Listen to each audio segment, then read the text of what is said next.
అనంత కరుణామయుడు అపార కృపాశీలుడైన అల్లాహ్ పేరుతో ప్రారంభిస్తున్నాను. సూరే అల్-ముమినూన్ 23 నుంచి 32వ ఆయత్ వరకు 2వ వరకు. మేము నూహును అతని జాతి వద్దకు పంపాము. అతను వారికి చెప్పాడు, నా జాతి జనులారా, అల్లాహ్ దాస్యం చేయండి, ఆయన తప్ప మీకు మరో దైవం లేడు. మీరు భయపడటం లేదా? అతని జాతిలోని నాయకుల్లో తిరస్కరించిన వారు ఇలా అన్నారు, ఈ వ్యక్తి మీలాంటి ఒక మానవుడే తప్ప మరేమీ కాదు. అతని ఉద్దేశం మీ పైన ఆధిక్యత రూపొందాలన్నది. అల్లాహకు పంపాలనే ఉంటే దైవదూతల్ని పంపేవాడు. ఈ మాట మేము మా తండ్రి తాతల కాలంలో విననేలేదు. దైవ సందేశహరుడుగా మనిషి వస్తాడని ఇదంతా ఏమీ కాదు. ఈ వ్యక్తికి కాస్త మతి భ్రమించింది. ఇంకా కొంతకాలం వేచి చూడండి, బహుశా నయమవుతుందేమో అని నూహు ఇలా వేడుకున్నాడు, ప్రభు, ఈ జనం నన్ను తిరస్కరించిన వైనానికి ఇక నీవే నన్ను ఆదుకో. మేము అతనికి వహీ చేశాము. మా పర్యవేక్షణలో మా వహీకి అనుగుణంగా ఓడను నిర్మించు. ఆ తర్వాత మా ఆదేశం వచ్చినప్పుడు, మరి పొయ్యి పొంగి పొరిలినప్పుడు ప్రతి జంతురాశిలో నుంచి ఒక్కొక్క జత తీసుకొని అందులోకి ఎక్కు. ఇంకా నీ ఇంటి వారిని కూడా తోడుగా తీసుకో. ఎవరికి ప్రతికూలంగా ముందే నిర్ణయమైపోయిందో వారిని తప్ప. మరి దుర్మార్గుల వ్యవహారంలో మటుకు నాకు ఏమీ చెప్పబాకు. వీరు ఇక మునిగిపోయేవారే. ఆ పైన నీవు నీ సహచరులతో పాటు ఓడలోకి ఎక్కిపోయిన తర్వాత ఇలా పలుకు, దైవానికి కృతజ్ఞతాభివందనాలు. ఆయన మమ్మల్ని దుర్మార్గులైన జనం నుండి విముక్తిని కలిగించాడు. ఇంకా పలుకు, ప్రభు, నన్ను శుభప్రదమైన చోట దిగజెయ్యి. మరీ అత్యుత్తమమైన స్థానం సమకూర్చేవాడవు నీవే.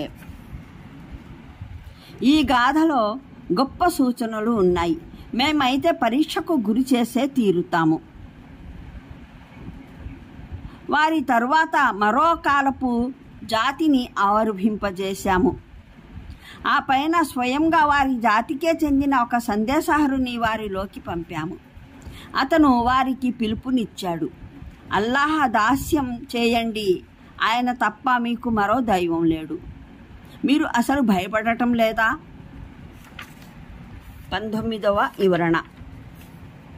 అంటే ఖర్జూరం, ద్రాక్ష మాత్రమే కాక ఇంకా రకరకాల పండ్లు, ఫలాలు.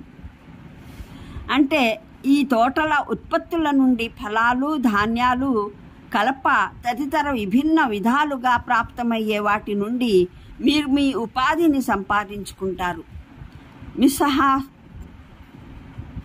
మిసహాత హులూన్లో మిసహా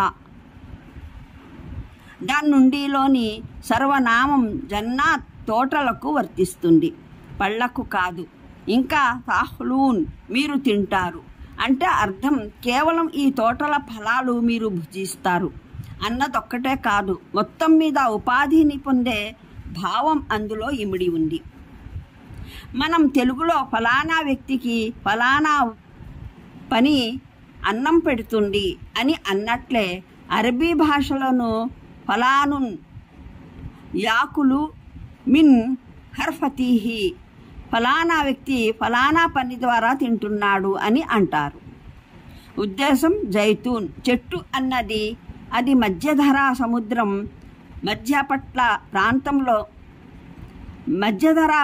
సముద్రం చుట్టుపట్ల ప్రాంతంలోని ఉత్పత్తుల్లో అన్నింటికంటే ముఖ్యమైనది. దాని చెట్టు 1050-2000 సంవత్సరాలు తరబడి జీవిస్తూ ఉంటుంది. పాలస్తీనాలోని కొన్ని చెట్ల ఒడ్డు పొడవు చూసి అవి హజరత్ ఈసా అలైహిస్సలాం కాలం నుంచి ఇప్పటి వరకు కొనసాగుతున్నాయని అంచనా వేయడం జరిగింది. సీనాయిలోని తూర్ కొండతో దాని సంబంధం కల్పించడం గల కారణం బహుశా ఆ ప్రాంతంలోని విఖ్యాత ప్రముఖ స్థలం సీనాయిలోని తూర్ పర్వతం కావడం, దాని చుట్టుపట్ల ప్రాంతమే ఆ చెట్టుకు జన్మస్థానం కావడం అయి ఉంటుంది. అంటే పాలు. దీన్ని గురించి ఖురాన్ మరో చోట నెత్తురు పేడల మధ్య నుండి ఈ మూడవ పదార్థం పశువుల ఆహారం ద్వారా ఉత్పన్నమవుతుంది అని చెప్పడం జరిగింది. అన్నహల సూర 66వ ఆయత్. పశువులు పడవలు రెంటిని కలిపి ప్రస్తావించడానికి కారణం ఏమిటంటే అరబ్బులు ప్రయాణ వాహనంగాను బరువులు మోసే వాహనంగాను ఇతోధికంగా ఒంటెను వాడుకునేవారు. ఒంటెను ఎడారి ఓడ అన్న ఉపమానం చాలా ప్రాచీనమైంది. అజ్ఞానకాలపు కవి జుర్రుమ్మ తన కవితల్లో ఒంటెను నేలపడవ అనే ప్రయోగం చేశాడు.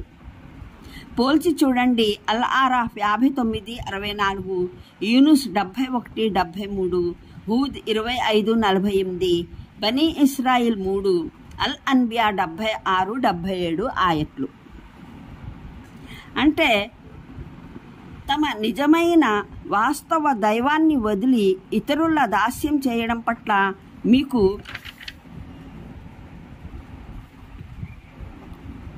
భయం కలగదా?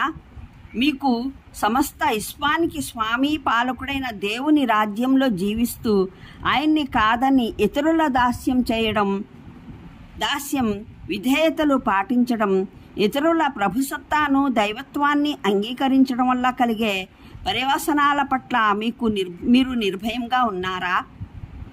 మానవుడు ప్రవక్త కాజాలడు, ప్రవక్త మానవుడు కాజాలడు అన్నది సకల మార్గ విహీనులైన జనుల సమిష్టి మార్గ విహీనతల్లో ఒకటి. అందువల్లనే ఖురాన్ మాటి మాటికి ఈ అజ్ఞానపూర్వకమైన భావనను ప్రస్తావించి దాన్ని ఖండించింది.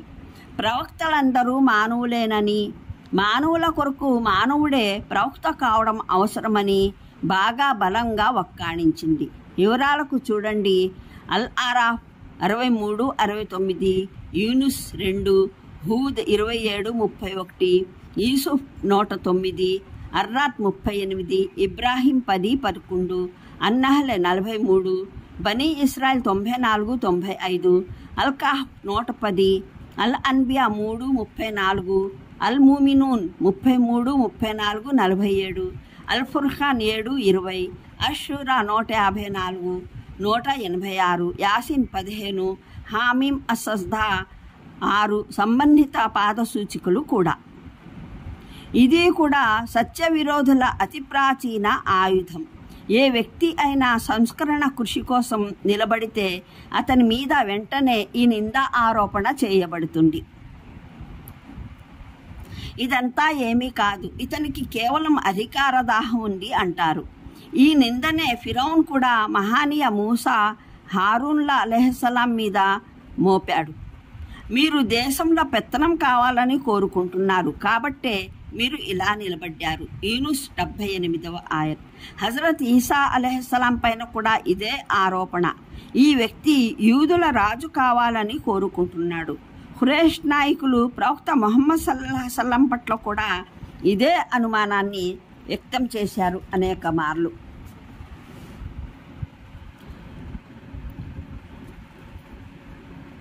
వారు ఆయనతో బేరమాడ ప్రయత్నం చేశారు.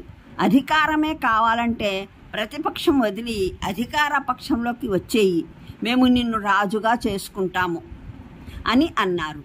వాస్తవం ఏమిటంటే జీవితాంతం ప్రపంచం దాని భౌతిక ప్రయోజనాలు, దాని వైభవాల కొరకే తమ ప్రాణాలు ధారపోయడానికి సిద్ధమవుతూ ఉన్నవారికి ఇదే ప్రపంచంలో ఏ మానవుడైనా మానవ శ్రేయం కొరకు తన ప్రాణాలొడ్డి చిత్తశుద్ధితో నిస్వార్థతతో కృషి చేయగలడని ఊహించడం కష్టమే కాదు, అసాధ్యమైపోతుంది.